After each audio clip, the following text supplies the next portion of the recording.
우리에게 주신 하나님 말씀은 야고보서 1장 27절 말씀, 우리 한 절입니다. 야고보서 1장 27절 말씀, 우리 한 목소리로 같이 한 절 구절입니다. 한 절이니까 크게 읽으십시다. 야고보서 1장 27절입니다. 시작. 하나님 아버지 앞에서 정결하고 더러움이 없는 경건은 곧 고아와 과부를 그 환난 중에 돌보고 또 자기를 지켜 세속에 물들지 아니하는 그것이니라. 아멘. 할렐루야. 좋으신 하나님 감사합니다. 이제 말씀 드릴 때에 하나님의 음성이 들려질 수 있는 은혜의 시간 되게 축복해 주옵소서. 예수님의 이름으로 기도합니다. 아멘. 어느 라디오에서 제가 오래전에 들은 내용입니다. 한 사람이 살고 있었는데요. 옛날 얘기죠. 어린아이 셋하고 같이 살았는데 가난하게 살았어요. 너무 가난하게 살았는데 어느 교회에 권사님 댁에 세를 들어 살았습니다. 그런데 이제 옛날에는 물이 바깥에 수도가 있었잖아요. 근데 아이들이 여름에 수도를 틀어놓고 물장난을 친 겁니다. 그러니까 그 교회 권사님이 아이의 등짝을 스매싱하면서 물값이 얼마인데 여기서 물장난을 치냐고 그런 장면을 목격을 했어요. 서러움에 못바닥 쳐서 이 셋집을 빨리 벗어나야 되겠다. 그래서 하나님 앞에 기도를 했습니다. 하나님, 수도가 집 안에 있는 그런 집으로 이사가게 해주십시오. 이렇게 열심히 기도했더니 하나님이 그 기도를 응답해 주셔서 자기 집 안에 수도가 있는, 싱크대가 있는 집으로 이사가게 됐습니다. 그런데 너무 행복했어요. 아이들이 수도를 가지고 장난친다고 사람한테 혼나지도 않고 주인한테 욕먹지도 않고. 근데 문제는 화장실이 이번에는 밖에 있었어요. 그래서 아침마다 화장실 때문에 전쟁을 하는데 또 집주인한테 밀리는 거야. 분명히 먼저 줄 섰는데 주인집에가 먼저 자기 주인집에라고 화장실을 먼저 이용을 합니다. 너무 또 화가 났어요. 그래서 또 기도했습니다. 뭐라고 기도했을까요? 하나님, 우리 집만 쓸 수 있는 화장실이 딸린 집으로 이사가게 해주십시오. 하나님이 기도를 들어줬을까요? 안 들어줬을까요? 들어주셨어요. 얼마 안 가서 자기 집 안에 화장실이 딸린 집으로 갔습니다. 너무너무 행복했어요. 수도 물장난친다고 등짝을 맞지도 않고 화장실 때문에 줄 섰는데 새치기 당하지도 않고 주인의 간섭 없이 아침마다 이제 화장실을 이용할 수 있었어요. 그런데 또 문제가 생겼어요. 부부가 있고 아이들이 셋이다 보니까 학교 가려면 자기들이 먼저 씻는다고 또 난리를 치는 겁니다. 그래서 이제 또 하나님 앞에 기도했습니다. 하나님, 화장실이 어떻게든지 2개 있는 집으로 이사가게 해주십시오. 그래서 안방에 화장실이 있으면 이제 안 싸울 거 아니에요. 그래서 또 열심히 기도를 했답니다. 하나님이 들어주셨을까요? 안 들어주셨을까요? 또 들어주셨어. 집이 넓은 집, 내 집인데 화장실도 2개나 있는 집. 그렇게 이사를 갔습니다. 하나님이 축복해 주셔서 너무너무 행복한 삶을 살았습니다. 그런데 어느 날 밤에 꿈을 꿨습니다. 하나님 앞에 자기가 서게 됐습니다. 심판대 앞에 서게 된 거죠. 그래서 하나님이 물어봤습니다. 누구누구 집사야, 너는 이 땅에서 뭐 하다 왔니? 한번 네가 산 인생을 돌아볼까? 하고 하나님이 자기의 삶의 인생을 쫙 펼쳐주는데 자기는 평생에 하고 온 게 뭐 하다 왔어요? 화장실 개수 늘리다가 왔어. 인생을 화장실 개수 늘리다가 왔다고요. 하나님을 위해서, 이웃을 위해서 살기보다는 자신의 가족과 편의를 위해서 자신의 화장실만 늘리다가 온 자신을 발견했다라고 하는, 누가 쓴 얘기인지 진짜로 경험한 얘기인지 라디오에서 듣게 됐습니다. 풀은 마르고 꽃은 시들어지죠. 우리의 삶도 그렇습니다. 찬란했던 영화는 이제 꽃이 시들어질 듯 떨어질 날이 올 것이지요. 매년 우리는 새해가 되면 올해는 이렇게 살아야지 하고 목표를 정하지만, 오늘 또 5월의 마지막 달, 이제 거의 반을 지나고 나면 또 작년이나 올해나 별반 없는 우리들의 삶을 그렇게 살아가고 있지는 않습니까? 올해는 이런 꿈을 꿔야지 하면서 여러분이 꿈꿨던 것들 정말로 하나님 앞에 설 때 없어지지 않을 것들인가? 그것도 한번 생각해 봐야 될 5월의 마지막 주일이 되고 있습니다. 지혜로운 사람은 이 땅의 화장실만을 생각하지 않습니다. 물론 중요하죠.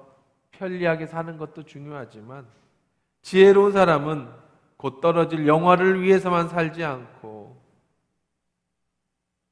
영원한 하나님 나라를 꿈꾸고 이 땅에서 이어지는 천국까지를 기억하고 살아가는 사람이라는 겁니다.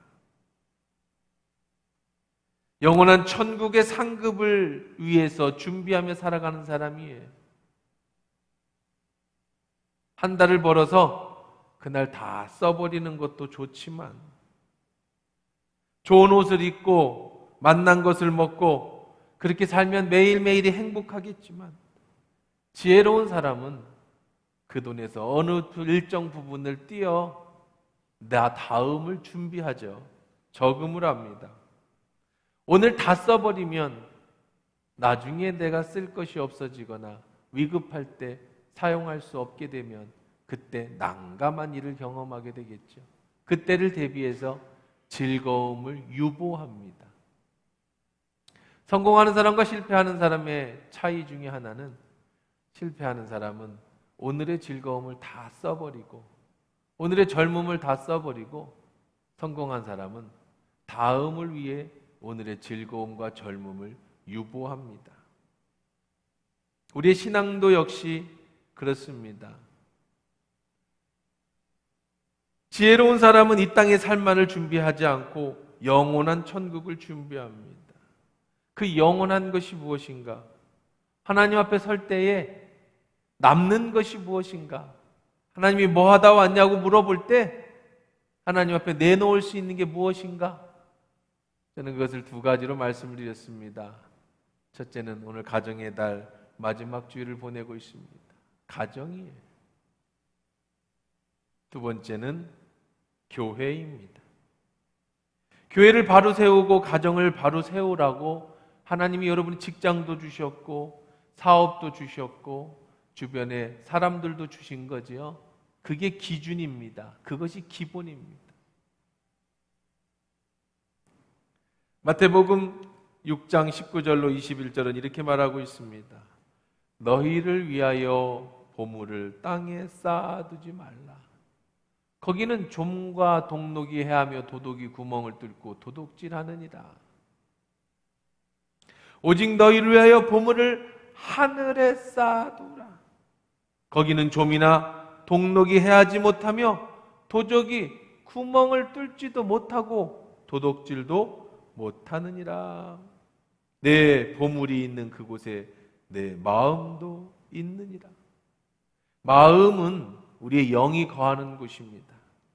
육체는 이 땅에 살지만 우리의 마음은요, 우리의 영은 시공간을 초월합니다. 보물이 있는 곳에는 네 마음이 있다. 우리 물질이 있는 곳에 내 마음이 있습니다. 마음이 있다는 말은 참 의미 깊은 말이죠. 마음은 관심이라도 좋고요. 내 관심이 있는 곳에 내 보물이 있다. 소중한 곳에 관심이 있다는 말입니다. 영혼이 마르지 않는 것, 영원한 하나님의 나라, 바로 그 나라를 위한 교회와 가정에 여러분의 마음을 두고 있는지, 아니면 그저 이 땅에서 꽃처럼 시들어버릴 이 세상의 것에 마음을 두고 있는지. 교회를 바르게 세우고 가정을 바르게 세우는 사람은 지혜로운 사람입니다. 내 마음 안에 성령이 거하시고 성령님과 함께 교회를 세워가는 우리들이 바로 지혜로운 사람, 잘 사는 인생이라는 거죠. 우리는 회복이라고 하는 주제를 가지고 어떻게 교회를 세울 것인가, 무엇이 어디서 회복되어질 것인가, 바로 우리의 신앙이 교회 안에서 회복되어져야 된다라는 말씀을 주제를 나누고 있습니다. 첫 번째는 예배라고 말씀을 드렸습니다. 하나님은 예배하기 위해서 이스라엘 백성을 출애굽시켰어요. 하나님은 여러분을 예배자로 만들기 위해서 세상에서 여러분을 하나와 교회로 보내셨습니다. 예배가 우리의 인생이고 삶이라고 말씀드립니다. 교회가 해야 될 가장 중요한 것, 가장 회복해야 될 것은 예배. 두 번째는 섬김입니다. 이웃을 섬기는 것. 세 번째는 훈련이라고 말씀을 드렸죠. 내가 주님 앞에 쓰임받기 위해서 훈련되어져야 된다. 다시 하나님의 말씀과 기도 훈련을 회복해야 된다. 자세한 건 한번 다시 두기로 여러분 교회 홈페이지에 들어가시면 두부에 들어가면 다 있으니까 또 그거를 반복하기에는 시간이 없고요. 오늘은 그 네 번째 시간은 바로 무엇이냐? 어떻게 살아가는 것이 잘 사는 거냐? 교회를 어떻게 회복시킬 것인가? 우리 인생은 무엇이 회복되어져야 되는가의 네 번째 시간은 바로 여러분들 이웃을 위한 사랑이 회복되어져야 돼. 이웃을 위한 사랑. 우리 하나교회 존재하는, 우리 하나교회가 존재하는 이유, 여러분이 교회를 다니는 이유 네 번째는 바로 교회는 이웃을 위해 존재하는 것이다. 이웃을 위해 존재하는 것. 오늘 본문 한번 말씀 다시 한번 읽어보겠습니다.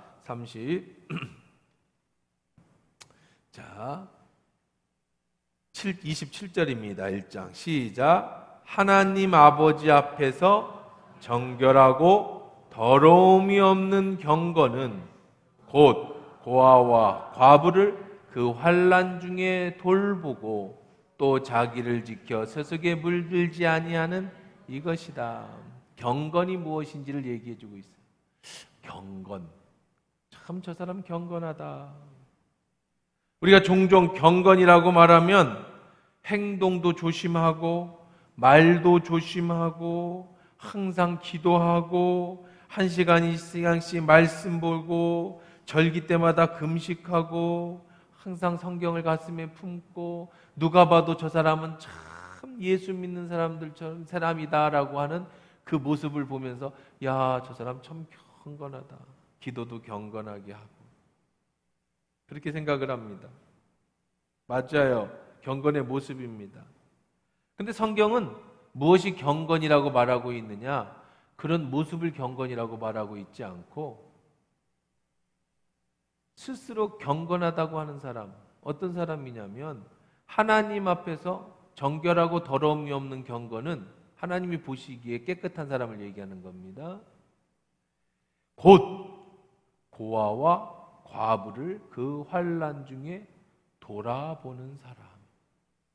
교회가 어려운 이웃을 돌아보는, 지금까지는 나만을 바라보고 우리 가정만을 바라보고 내 욕심만을 바라보고 살아가는 내 인생이었다면 예수를 만나고 교회가 무엇인지를 깨닫고 나서는 나만이 아니라 나도 어렵지만 나도 힘들지만 내 눈이 이웃을 향해서, 내 눈이 오늘도 고통당하고 있는 아파하는 이웃을 향해서 눈이 돌아가는 것, 교회가 그 일을 감당해내는 것, 그것이 하나님 앞에서 우리가 해야 될 바람직한 모습이고 회복해야 될 모습이라는 거예요.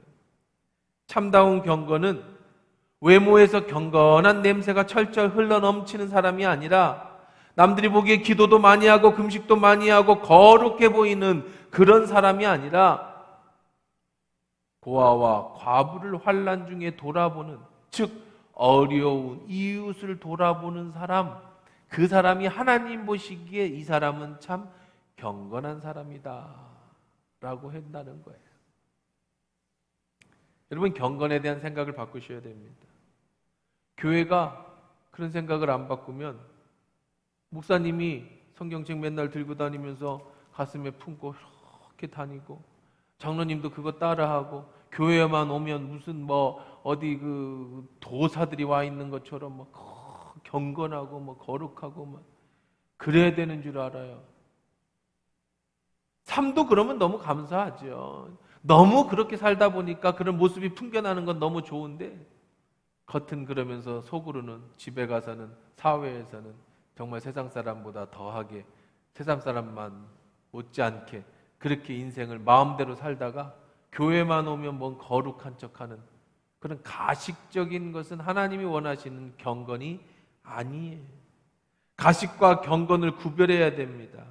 여러분이 생각하는 경건한 사람은, 예수 믿는 사람의 모습은 그렇게 기도도 열심히 하고 예배도 안 빠지고 말씀 보고 그런 모습의 외형적인 경건이 아니라, 우리들의 경건한 모습은, 하나님이 보시는 경건한 모습은 바로 이웃을 사랑하고 이웃에 대해 내 관심을 두고 내 마음을 이웃에게 두는 사람. 교회도 마찬가지예요.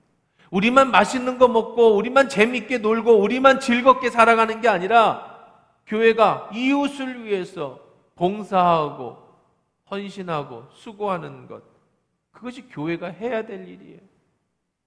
그것이 우리가 회복해야 될 모습입니다. 여러분, 눈에 안 보일 때 교회에서만이 아니라 삶 속에서 이웃을 돌보십시오. 어려운 사람들을 돌보세요. 누가 안 알아봐줘도 하나님이 알아봐 주십니다.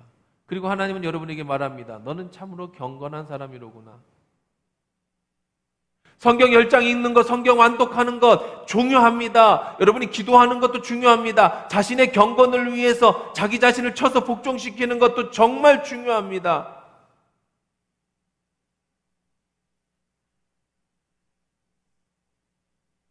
25절, 26절 이렇게 읽으면, 제가 읽어드리겠습니다. 자유롭게 하는 온전한 율법을 들여다보고 있는 자는 듣고 잊어버리는 자가 아니요 실천하는 자니, 이 사람은 그 행하는 일로 복을 받을 것이다. 너의 행하는 일로 복을 받을 거예요. 율법을 들여다보는 것, 다시 말해서 지금식으로 말하면 하나님 말씀을 들여다보는 것으로 복을 받는 게 아니에요. 이게 무슨 부적이 아니에요. 이거 10번 입으면 복 받는 게 아니에요. 이거 많이 읽으면 복 주시는 게 아니에요. 이 말씀을 읽고 행하는 것이 복이에요. 행하라고 말씀을 읽는 거예요. 경건은 외부에서 나 혼자 살아가는 그런 경건한 모습이 경건이 아니라, 이웃을 상해 내가 배운 바를 실천하는 것, 그것이 바로 경건입니다. 예수님은 여러분이 예수님 닮은 사람이 되기를 원하는데, 교회는 예수님 닮은 사람들의 모습인데, 우리가 생각하는 경건, 예배를 잘 드리고 금요일에 잘 나오고 뜨겁게 기도하고 새벽에 나와 기도하는 모습, 다 경건의 모습이지만, 진짜 경건은 그렇게 기도하고 그렇게 말씀을 봐서 여러분의 삶 속에서 그렇게 나타나여 보여지는 게 경건이라고요. 이웃을 사랑하는 것, 어려운 이웃의 마음을 쏟는 것. 제가 요즘 극동방송에서 히브리 문화로 수요일 말씀을 전하고 있습니다. 요즘 팔복을 히브리 문화 속에 풀어주고 있는데요, 예수님이 마태복음 5장에서 팔복을 선포하시면서 그 5번째 복이 뭐냐면, 긍휼히 여기는 자는 복이 있나니 너희가 긍휼히 여김을 받을 것이며, 이게 5번째 복입니다. 긍휼이라는 단어는 히브리 말로 라함이라고 하는 단어입니다. 이 긍휼이라는 라함의 명사형은, 라함은 긍휼이 여기다고요. 라함의 명사 긍휼이라는 단어는 레헴이에요. 이 레헴이라는 말은 무슨 단어와 같이 쓰냐면 어머니의 자궁, 즉 태가 있는 어머니의 뱃속이라는 단어와 똑같이 씁니다. 긍휼히 여긴다. 긍휼히 여기는 자는 복이 있나니 너희가 긍휼히 여김을 받을 것이다 라고 예수님이 말씀하실 때 그 긍휼은 어느 단어냐면 어머니의 뱃속이라고 하는 단어예요. 자, 히브리인들이 느끼는 긍휼과 우리가 느끼는 긍휼이 좀 다르겠죠. 우리는 긍휼히 여기다 그러면은요, 한국 사람들은 한국 성경을 읽으면 히브리 문화를 모르면 히브리 원어에 대한 그 파생 단어를 잘 모르면 우리는 긍휼 그러면 어떤 느낌을 받느냐면 아마 대부분이 다 그렇게 느낄 겁니다. 다른 사람을 불쌍히 여겨주는 마음. 그렇죠? 긍휼히 저를 좀 긍휼히 여겨주십시오. 그래, 너를 좀 불쌍히 여겨주는 마음, 이런 마음을 긍휼이라고 여기겠죠.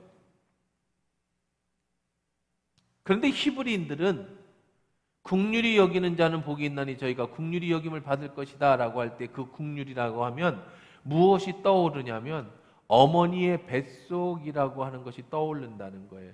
불쌍히가 아니라 어머니의 뱃속이라는 걸 떠올린다는 거예요. 이 무슨 차이겠어요?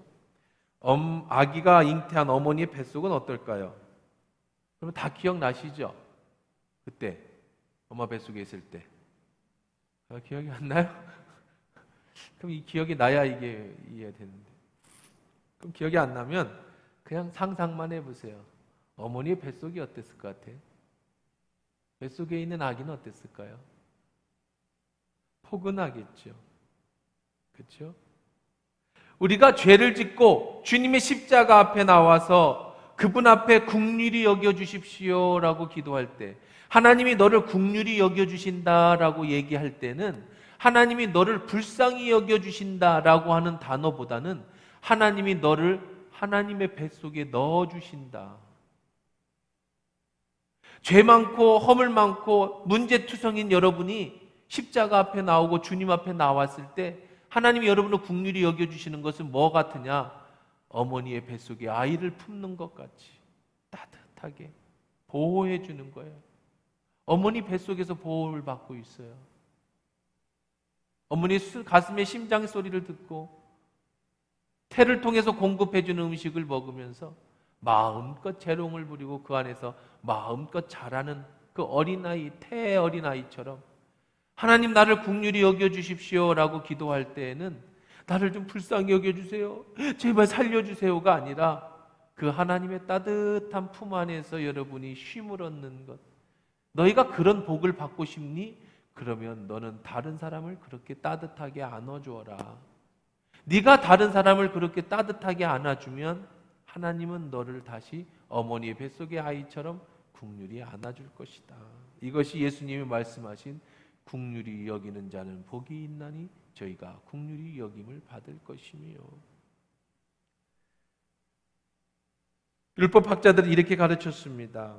누구든지 친구에게 긍휼을 보여주지 않는 사람은 하나님으로부터 아무것도 기대할 수 없다. 예수님이 긍휼히 여김을 받는 자는 복이 있나니 저희가 긍휼히 여김을 받을 것이다 라는 말씀하기 이전부터 히브리인들의 머릿속에 사고 속에는 무슨 생각을 가지고 있었냐면 네가 하나님의 긍휼함을 받고 싶으면 다른 사람을 긍휼히 여겨야 된다라는 것이 이미 율법학자들도 다 하고 있었던, 이미 유대인들은 어렸을 때부터 그런 교육을 받고 있었던 것을 예수님이 다시 재차 하나님 나라의 백성도 하나님 나라의 복도 이와 똑같다라고 말씀해 주시고 계시는 거예요. 그래서 베드로가 예수님께 나와 물어봤어요. 예수님, 내 형제가 나한테 잘못을 했습니다. 몇 번 용서해 줘야 합니까? 얼마나 긍휼을 베풀어 줘야 합니까? 히브리인들의 숫자는 의미가 있는데요. 7이라고 하는 숫자, 우리는 7, 럭키 7 좋아하죠? 이게 히브리인들에게서 나온 건데 이건 완전한 숫자예요. 하나님을 상징하는 7이에요. 7. 7번을 용서하면 되겠습니까? 하나님이 용서하시는 만큼 용서하는 거야. 친구가 나한테 잘못을 했는데 7번 내가 긍휼히 여겨주면 되겠습니까? 용서해주면 되겠습니까? 예수님이 말씀하셨습니다. 70번씩 7번을 해줘라. 7번 갖고 안 된다. 70번씩, 70번씩 7번. 77, 49, 490번을 용서해줘라. 무슨 얘기예요? 누가 나한테 잘못을 어떻게 490번 하겠습니까? 무한대로 용서해줘라. 그게 어떻게 가능합니까? 네가 긍휼히 여긴다면 하나님도 너를 긍휼히 여겨주실 것이야. 네가 친구를 용서한다면 하나님도 너를 용서해 주실 것이야. 상징적인 겁니다. 정말로 누가 490번 나한테 잘못을 할 리가 없겠지요. 그렇게 당하는 건 바보 같은 짓이겠지요. 그러나 예수님의 말씀은 무슨 의미예요? 그만큼 누군가가 너에게 잘못을 했거든 이해해주고 용서를 해줘라. 다르게 표현한다면 내가 그만큼 그들을 긍휼히 여겨준다면 나도 너희를 그렇게 긍휼히 여겨줄 것이다. 우리가 회복해야 될 것은 이웃사랑의 기둥입니다. 무엇을 회복하냐? 교회에서 이웃을 사랑하는 것을 우리가 다시 회복해야 돼요. 교회에서 교회가 함께 해야 될 이웃사랑, 여러분이 나갈, 여러분이 각자 집에서, 여러분의 회사에서, 여러분의 있는 사역, 여러분의 자리에서 여러분이 해야 될 사랑. 그리스도인은 그저 교회 와서 복 받는 사람들이 아니에요. 여러분 하나 잘 되라고 경건하기 위해서 비는 사람들이 아니에요.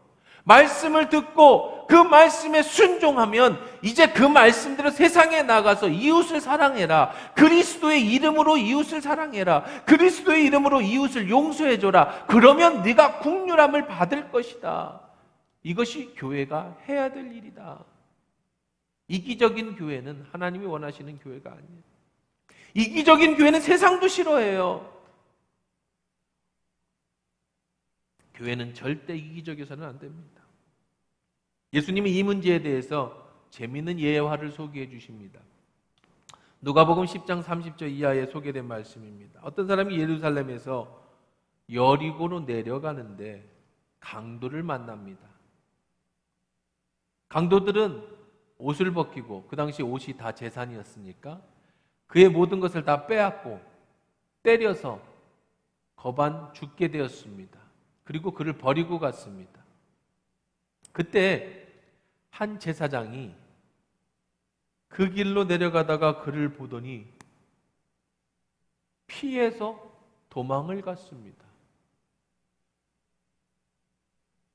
이번에는 한 레위인이 지나가다가 그 광경을 보고 또 피해서 도망을 갔습니다. 이번에는 한 사마리아인이 그를 보더니 그를 불쌍히 여겨서 가까이 가고 기름과 포도주를 그 상처에 붓고 싸매고 자기 짐승을 태워서 주막으로 데려가고는 거기 가서 이 사람을 돌봐주시오, 치료해 주십시오. 다음에 내가 여기 들릴 텐데 혹시 이 사람에게 돈이 더 든다면, 치료비가 더 든다면 그때 내가 다 갚아줄 테니 이 사람을 좀 살려주시오 라고 하고 갔습니다. 예수님이 그들에게 묻습니다. 이 강도 만난 사람에게 있어서 진짜 이웃은 누구겠느냐? 제사장, 거룩해 보이잖아요. 레위인, 우리 지금식으로 표현합시다. 지금식으로 말하면 제사장은 목사님이에요. 평상시 교회에서 목사님을 만납니다. 거룩한 모습에 영적으로 말씀도 가르쳐 주는데 어느 날 내가 강도를 만났는데 목사님이 그냥 지나가더라는 거예요. 안 돌아보고. 변명거리는 있습니다. 무슨 변명이냐면 그때 제사장은 1년에 한 차례 성전에 가서 제사를 집례합니다. 근데 피를 보게 되면, 피를 만지게 되면 부정해져요. 그래서 그는 제사를 집례할 수 없습니다. 그래서 그는 이렇게 아마 변명을 했을 거예요. 아이쿠야, 내가 저 사람을 만졌다가는 지금 나를 기다리고 있는 수백, 수천 명의 성도들이 있는데 그들에게 예배를 인도하지 못하면 안 되지? 저 한 명 때문에 내가 수백 명을 인도하지 못하면 어떻게 되겠는가? 하고 피해 갔더라는 거예요. 레위인, 지금의 장로님들이라고 상상하면 됩니다. 제사장은 제사를 집례하는 사람이라고 하면 레위인들은 교회 행정이나 이런 일을 관여하는 사람들이에요. 이 사람도 마찬가지입니다. 평상시에 거룩한 모습을 보이는 사람들입니다.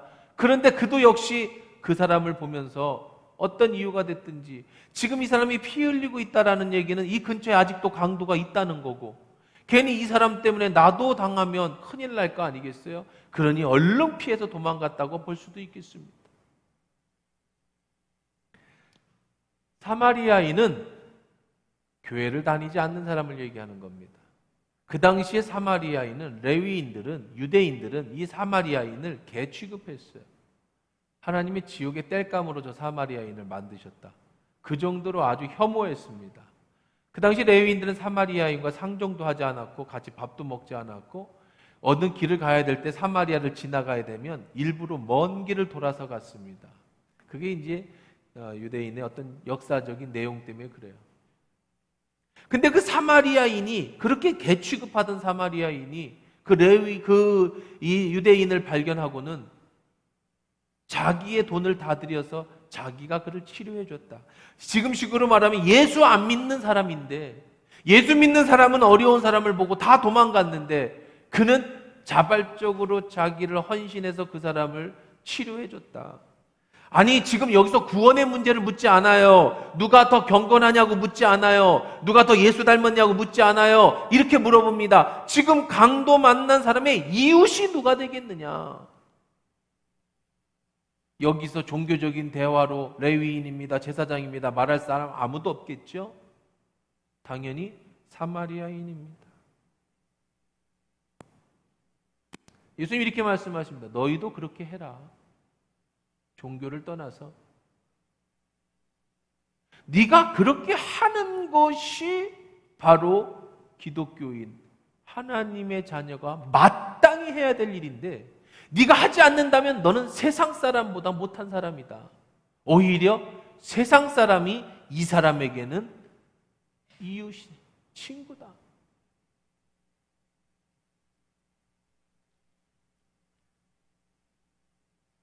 이사야 1장 11절에 보면 이스라엘 백성을 향한 하나님의 탄식이 나옵니다.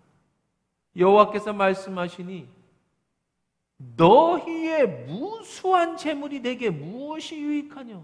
너희들이 내는 헌금이 내한테 무슨 유익이 있냐? 나는 순양의 번제와 살찐 짐승의 기름에 배불렀고, 야, 우리 교회 재정이 빵빵하다. 너 돈 갖고 오지 마라. 예수님이 이러시는 거, 하나님 이렇게 하시는 거예요. 나의 숫송아지와 어린 양이나 순념수의 피를 기뻐하지 않는다. 나는 너희들이 내는 헌금을 기뻐하지 않는다. 하나님 왜 이렇게 화가 나셨을까요? 아무것도 가져오지 마. 내 앞에 오지 마라. 난 니들이 가져오는 거 가증스럽다. 왜 그랬을까요? 15절입니다. 너희가 손을 펼 때에 내가 눈을 가리우고 너희가 많이 기도할지라도 내가 듣지 아니하리니. 왜 그랬어요? 너희들이 아무리 기도해도 내가 듣지 않으면 왜 화가 나셨어요? 이는 너희의 손에 피가 가득합니다.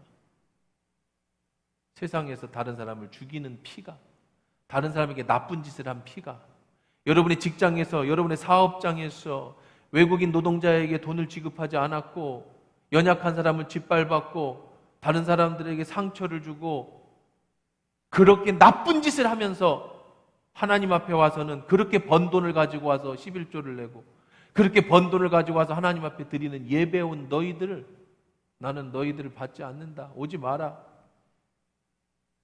하나님 앞에 나오는 경건 이전에 너희의 삶이 이웃을 사랑하는 경건한 모습이 있어야 하나님이 예배를 받으시는 거고 너희의 헌금을 받으시는 거지. 삶이 개차반이고 세상 사람도 못한 인생을 살면서 성경을 많이 읽는다고, 기도를 많이 한다고, 그렇게 하는 가증스러운 모습. 나는 너의 기도를 듣지 않을 것이다.